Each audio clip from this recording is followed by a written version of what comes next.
اور جب ہم لوگوں کو اپنی رحمت کا مزہ چکھاتے ہیں تو وہ اس سے خوش ہو جاتی ہیں، اور اگر ان کے اعمال کے سبب جو ان کے ہاتھوں نے آگے بھیجے ہیں انہیں کوئی تکلیف پہنچے تو نا امید ہو کر رہ جاتے ہیں۔ کیا انہوں نے نہیں دیکھا کہ اللہ ہی جس کے لیے چاہتا ہے رزق فراخ کرتا ہے اور جس کے لیے چاہتا ہے تنگ کرتا ہے؟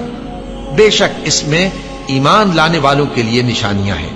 تو اہل قرابت اور محتاجوں اور مسافروں کو ان کا حق دیتے رہو۔ جو لوگ اللہ کی رضا کے طالب ہیں یہ ان کے حق میں بہتر ہے، اور یہی لوگ کامیابی حاصل کرنے والے ہیں۔